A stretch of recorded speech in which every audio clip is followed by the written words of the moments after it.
Pour cultiver sa liberté artistique face à l'immensité colorée de murs de 6 mètres de hauteur, Michael Butler effeuille son inspiration, tuile après tuile. Ces feuilles sont chargées de milliers d'éléments de toutes les couleurs que nous avons réunis en une seule feuille. Nous nous sommes adaptés au lieu, avec cette grande feuille étirée du sol jusqu'au plafond. Vous pouvez distinguer précisément les différents grains. Je remodélise avec mes mains les papiers trouvés, ça et là. Une réalisation rendue possible grâce à la participation inédite de 8 étudiants aux spécialités éclectiques. Ça nous a pris 4 jours pour fabriquer une seule feuille.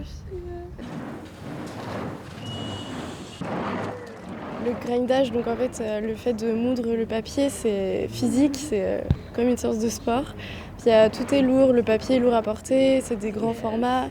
Oui, c'était très physique en fait, mais c'était pas dur de faire un mois parce qu'il y avait vraiment une bonne ambiance et chaque étape est intéressante. Tas de livres invendus, au rouleau de chute d'imprimerie ou papier d'emballage, 3 semaines de modélisation réalisées avec une technique de précision. Ce filet en fait servait à justement récupérer toute la pulpe du papier qu'on avait grindé avant et donc il était submergé et en fait ensuite vu que les feuilles sont de taille monumentale, c'était indispensable d'avoir un cadre aussi de ces dimensions-là et qui était structuré pour pouvoir tenir et avoir une qualité homogène aussi de papier. C'était hyper intéressant de voir Michel en action. Et surtout de voir son processus de pensée en fait, et peut-être essayer de reproduire ça dans mon travail dans le futur. Il était important de choisir de travailler avec des étudiants à la fois en école d'art et en école d'architecture, parce qu'on retrouve cette ambivalence dans la pratique de l'artiste.